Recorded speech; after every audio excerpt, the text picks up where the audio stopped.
Este vídeo é um resumo completo do livro Pai Rico, Pai Pobre.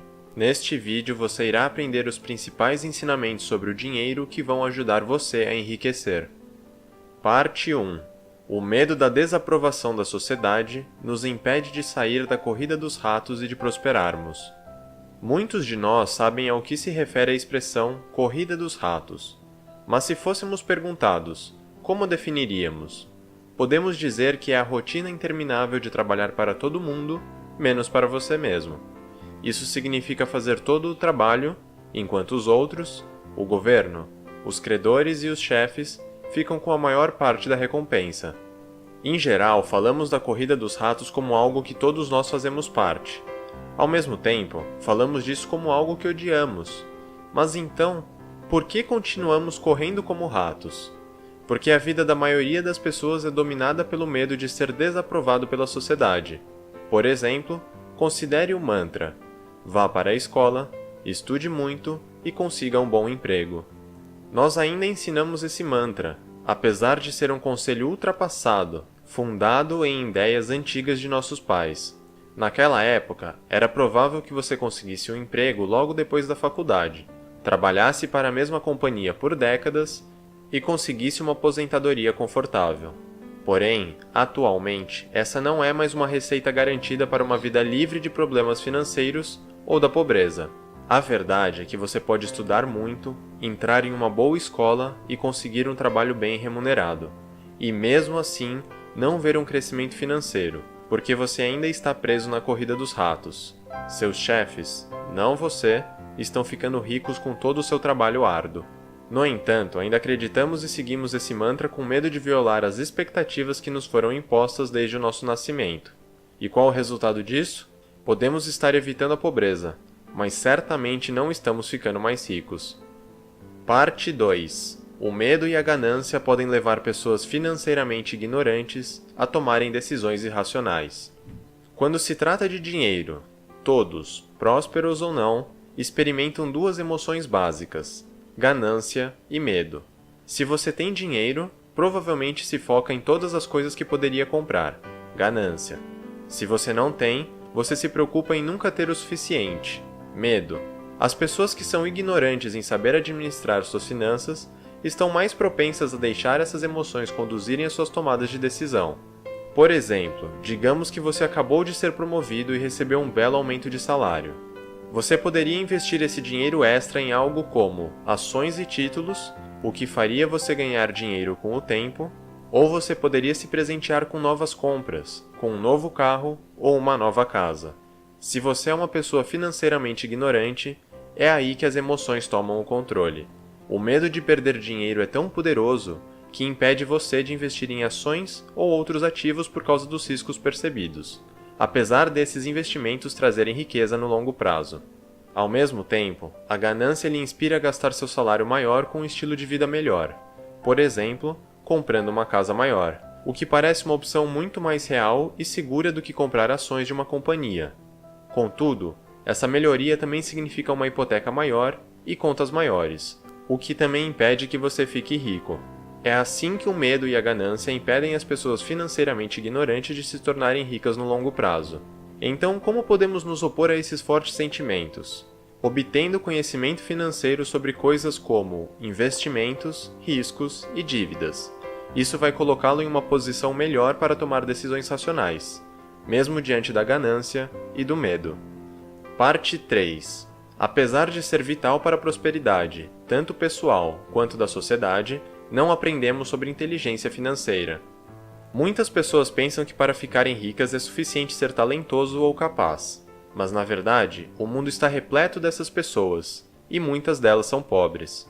O que falta a elas é a inteligência financeira, uma aptidão abrangente para assuntos financeiros como contabilidade, investimentos e assim por diante. Infelizmente, somos criados sem essa inteligência. Nosso sistema escolar é feito para treinar as pessoas em uma variedade enorme de assuntos, mas a inteligência financeira não é um deles. Não são ensinados às crianças assuntos como economizar ou investir, e como consequência disso, elas não têm ideia sobre assuntos como juros compostos, como claramente evidenciado pelo fato que, atualmente, mesmo estudantes de ensino médio gastam todo o limite de seus cartões de crédito. Essa falta de treinamento em inteligência financeira é um problema não apenas para a juventude, como também para os adultos altamente educados, pois muitos deles tomam decisões ruins em relação ao dinheiro. Por exemplo, os políticos são geralmente vistos como pessoas bem instruídas, ou que dominam diversos assuntos. Mas há um motivo pelo qual os países acabam entrando em dívida pública. Muitos dos governantes têm pouca ou nenhuma inteligência financeira. As pessoas normais também podem ser espantosamente ruins em lidar com questões monetárias, como foi evidenciado pela falta de planejamento da aposentadoria. Por exemplo, nos Estados Unidos, 50% da força de trabalho não recebe aposentadoria, e o resto, aproximadamente 75%, tem aposentadorias insuficientes. Claramente, a sociedade nos deixou mal equipados em termos de conhecimento financeiro, cabendo ao indivíduo se educar por conta própria. Quando estamos procurando riqueza em tempos de grande mudança econômica, é ainda mais necessário aspirar a uma boa educação financeira de maneira independente. Parte 4. A autoeducação financeira e uma avaliação realista de suas finanças são os pilares para aumentar a sua riqueza. Você pode começar a jornada em direção à riqueza pessoal em qualquer momento de sua vida, mas quanto mais cedo, melhor. Se você começar aos 20 anos, é muito mais provável que você se torne rico do que se começar aos 30 anos. Independentemente da idade, a melhor forma de começar é analisar as suas finanças, definindo seus objetivos e, então, adquirindo a educação necessária para alcançá-los. Primeiro, olhe honestamente para o seu estado financeiro atual. Com o seu trabalho atual, que tipo de renda você pode esperar agora e no futuro? E qual tipo de despesas você pode manter de maneira sustentável? Você pode descobrir, por exemplo, que aquele novo carro que você vem sonhando simplesmente não pode ser comprado. Depois disso, você será capaz de definir metas financeiras realistas. Você poderia dizer, por exemplo, que você quer que aquele carro esteja dentro do seu alcance dentro de um período de 5 anos. O próximo passo, então, é começar a construir a inteligência financeira. Considere isso como um investimento no maior bem que você possui, a sua mente. Você pode fazer isso de inúmeras maneiras, mas uma boa abordagem seria: trabalhe pelo que você aprende e não pelo que você ganha. Por exemplo, se você tem medo da rejeição, tente trabalhar por um curto período de tempo para uma empresa de rede de marketing. Você pode não ganhar um salário incrível, mas você vai aprender muitas habilidades sobre vendas e autoconfiança, que, por sinal, serão muito úteis no futuro. Você pode melhorar sua educação financeira no seu tempo livre. Se inscreva em cursos, seminários sobre finanças pessoais, assista a vídeos, leia livros sobre esse tópico e tente se relacionar com pessoas que dominam o assunto. Se você basear sua formação financeira nesses pilares, há uma boa chance de que você enriqueça algum dia. Parte 5. Para ficar rico, você deve aprender a correr riscos. A insanidade é definida como fazer a mesma coisa várias vezes e esperar resultados diferentes. Por essa lógica, se você quiser mudar seu estado financeiro atual, você vai precisar começar a lidar com as suas finanças de uma maneira diferente. A maior mudança que você provavelmente precisa é aprender a correr riscos. Todas as pessoas financeiramente bem-sucedidas assumiram riscos para chegar onde estão. E elas são bem-sucedidas porque elas gerenciam, ao invés de ter medo dos riscos. Correr riscos significa não estar sempre equilibrado e seguro com o seu dinheiro, que é o que você faz quando coloca seu dinheiro na conta corrente ou na poupança. Ao invés de estar seguro, tente investir seu dinheiro em ações ou títulos. Ao mesmo tempo que são considerados mais arriscados do que as contas bancárias típicas, elas têm a chance de gerar muito mais riqueza. Às vezes, como no caso das ações, em um período bem curto de tempo. Mas se você não quiser se comprometer com o mercado de ações, há uma variedade de outros investimentos que podem ajudar a aumentar a sua riqueza no longo prazo, como, por exemplo, imóveis ou os chamados certificados de garantia de imposto. É evidente que quanto maior o potencial de retorno de um ativo, maior será o risco. Com as ações, por exemplo, há sempre uma pequena chance de perder seu investimento, mas se para começar você não correr riscos, com certeza não terá nenhum grande retorno. Então, você percebe que se arriscar mais e lidar com riscos maiores é necessário para começar a gerar uma renda maior. Parte 6. O caminho para a riqueza é longo, então você deve se manter motivado. A jornada para a riqueza é longa e difícil. É fácil se perder quando você encontra um obstáculo, como, por exemplo, ver o preço de uma ação que você investiu despencar. Para alcançar suas metas financeiras, você vai precisar encontrar maneiras de ficar motivado, mesmo diante dos contratempos. Um método para se motivar é criar uma lista de quero e não quero para sua referência pessoal. Por exemplo, eu não quero ter o mesmo estilo de vida dos meus pais. Ou então, eu quero estar livre das minhas dívidas dentro de um período de 3 anos.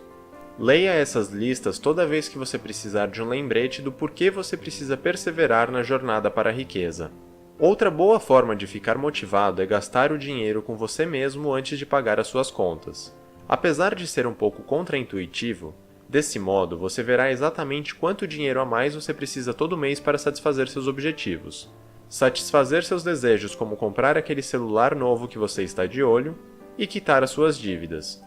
Isso não significa que você deva acumular muitas dívidas no seu cartão de crédito, mas pague a si mesmo primeiro. A pressão extra de pagar suas contas depois vai lhe inspirar a encontrar maneiras criativas para ganhar dinheiro, o suficiente para satisfazer ambos os objetivos. Esse método também vai aguçar e desenvolver a sua autodisciplina financeira, que é um traço-chave de todas as pessoas financeiramente bem-sucedidas. Para máxima inspiração, leia as histórias de vida de pessoas ricas, como Warren Buffett ou Donald Trump. Ler sobre como eles superaram os obstáculos para alcançar o sucesso vai lhe ajudar a se manter ambicioso. Coloque essas dicas em prática e você com certeza perceberá que ficar motivado no caminho para a riqueza não é tão difícil assim. Parte 7. A preguiça e a arrogância podem levar até mesmo pessoas financeiramente experientes à pobreza. Mesmo após fortalecer sua inteligência financeira, as armadilhas da personalidade ainda podem ameaçar você e o seu dinheiro. A preguiça e a arrogância são duas dessas armadilhas, porque elas podem se virar contra você de maneiras não tão óbvias. Geralmente, nós vemos a preguiça como vagabundear e não fazer nada, mas na verdade, não necessariamente a preguiça significa inatividade. Pode ser também evitar as coisas que deveriam ser feitas. Por exemplo, imagine um empresário que trabalha mais de 60 horas por semana. Para um observador externo, ele não é, de maneira alguma, preguiçoso. No entanto, ao trabalhar até tarde das noites, ele se afasta de sua família. Ele já viu os sinais de problema em casa, mas ao invés de lidar com eles, ele se enterra no trabalho. Em resumo, ele está sendo preguiçoso. Ele está evitando o que deveria estar fazendo e provavelmente vai sofrer as consequências na forma de um divórcio. De maneira similar, a arrogância pode ser uma fraqueza devastadora. Ao contrário da definição comum, no caso da ruína financeira, ela pode ser definida como uma combinação de ignorância e ego, uma união de pouco conhecimento financeiro e um ego muito orgulhoso para ser admitido. A arrogância é um defeito muito perigoso quando você está fazendo investimentos. Por exemplo, alguns corretores de ações vão tentar alimentar seu lado arrogante para venderem mais ações e maximizarem suas próprias comissões. Eles são como os desonestos vendedores de carros usados. Eles aumentam seu ego com o lado positivo de um investimento, enquanto escondem os lados negativos. Mesmo que você se torne um gênio financeiro, mantenha essas armadilhas de personalidade sob controle. Desta forma, é muito mais provável que você evite os problemas financeiros. Parte 8. Apenas invista em ativos que trazem dinheiro ao seu bolso, e evite passivos que tiram dinheiro do seu bolso. Saber a diferença entre um ativo e um passivo é fundamental para garantir que você está tomando as decisões corretas sobre os investimentos. De maneira bem simples, um ativo é algo que gera dinheiro para você, enquanto que um passivo tira o dinheiro de você. Dessa forma, fica claro que é muito mais provável que você enriqueça se investir em ativos. Os ativos incluem negócios, ações, títulos, fundos de investimento, imóveis para geração de renda, receitas de direito de uso de patentes, propriedade intelectual e qualquer outro ativo que gere renda, valorize ao longo do tempo e possa ser vendido a qualquer momento. Quando você investe em ativos, o seu dinheiro se torna seu empregado, trabalhando para criar renda para você. Quanto mais empregados você adquirir, melhor. O objetivo é conseguir uma renda mais alta possível do que as suas despesas, e então, reinvestir a renda excedente em mais ativos, colocando ainda mais dinheiro para trabalhar para você. Infelizmente, muitas pessoas confundem ativos com passivos. Por exemplo, em geral, uma casa é considerada um ativo, ou um bem, mas, na verdade, ela é um dos maiores passivos que você pode ter. Comprar uma casa geralmente significa trabalhar sua vida inteira para pagar uma hipoteca de 30 anos, impostos sobre a propriedade e custos de manutenção. E isso acaba ficando contra você de duas maneiras. Primeiro, é garantido que você terá um grande valor retirado da sua renda todo mês pelos próximos 360 meses. Segundo, essas 360 parcelas poderiam ter sido investidas em bens potencialmente mais lucrativos, como ações ou imóveis para serem alugados. Garantir que você sabe a diferença entre um ativo e um passivo significa que você será capaz de julgar com segurança no que investir o seu dinheiro e o que evitar. Parte 9. Sua profissão paga suas contas, mas é o seu negócio que vai fazer você se tornar rico. Muitas pessoas consideram a sua profissão e o seu negócio uma coisa só. Quando se trata de finanças pessoais, no entanto, há uma diferença fundamental. Sua profissão é qualquer coisa que você faça 40 horas por semana, que pague as suas contas, pague o supermercado e cubra os seus custos de vida. Geralmente, ela lhe dá um título específico: contador, vendedor, etc. Por outro lado, seu negócio é o que você investe tempo e dinheiro para ajudar a crescer seus ativos. Uma vez que a profissão apenas cobre as suas despesas, é improvável que ela sozinha vá enriquecê-lo. Para alcançar a riqueza, você precisa construir um negócio enquanto trabalha na sua profissão. Por exemplo, um chefe de cozinha que cursou uma escola de gastronomia e sabe todos os truques do comércio. Embora sua profissão, cozinhar, forneça dinheiro suficiente para pagar o aluguel e alimentar a sua família, essa pessoa ainda não está enriquecendo. Portanto, ela investe em um negócio, imóveis. Todo o dinheiro que sobra cada mês, ela investe em comprar ativos que gerem renda, apartamentos e condomínios que possam ser alugados. Ou então, considere um vendedor de carros que investe a renda restante de cada mês no mercado de ações. Em ambos os casos, as profissões oferecem renda o suficiente para sobreviver mensalmente. No entanto, ao colocar a renda extra em seus negócios, essas pessoas também estão aumentando seus ativos e progredindo em direção à riqueza. Sua profissão geralmente financia seu negócio no início. Por isso, é sensato manter seu trabalho até que o seu negócio comece a mostrar um crescimento sustentável. Quando isso começar a acontecer, seus ativos, e não a sua profissão, se tornarão sua principal fonte de renda. E isso sim é, de fato, o sinal da independência financeira. Parte 10. Entenda o Código Tributário para diminuir os impostos que você paga. Todo mundo sabe que os impostos diminuem o seu dinheiro, mas muitas pessoas não se importam em descobrir como podem diminuir os impostos que pagam. Há muitas formas de fazer isso legalmente. Uma maneira de reduzir a tributação é investir o seu dinheiro por meio da cobertura de uma empresa. Se você investir por meio de sua própria organização, o dinheiro é taxado de maneira muito mais branda do que se você investir em seu nome próprio. Quando você é um empregado, você recebe o seu salário, é taxado e então tenta viver com o que sobra. Por outro lado, quando você está protegido pela sua empresa, você recebe, investe ou gasta tudo o que puder ou quiser e então é taxado apenas sobre o que restar. Nos Estados Unidos, as companhias têm outros benefícios também. Por exemplo, dívidas e passivos são colocados em nome da empresa, e não do proprietário, o que limita as perdas em caso de investimentos que deram errado. Assim, não é surpresa que as corporações possam ajudar as pessoas a enriquecerem mais rápido. Há também outras formas de diminuir seus impostos. É apenas uma questão de se educar sobre as muitas brechas e benefícios do sistema tributário do país. Ao se conscientizar de como o sistema funciona em seu país, você pode ser capaz de reduzir legalmente a quantidade de dinheiro que o governo tira de você. Resumo final. Por não sermos ensinados sobre inteligência financeira na escola, cabe a nós, como indivíduos, desenvolvermos esta característica por conta própria. Provavelmente, nós vamos apenas nos tornarmos ricos ou financeiramente independentes, uma vez que tenhamos um forte QI financeiro, um negócio próprio, uma empresa para reduzir os impostos e uma mente ambiciosa para nos apoiar. No final, o que você investe na sua mente é o que determina o seu sucesso, porque a sua mente é o ativo mais importante em qualquer situação financeira.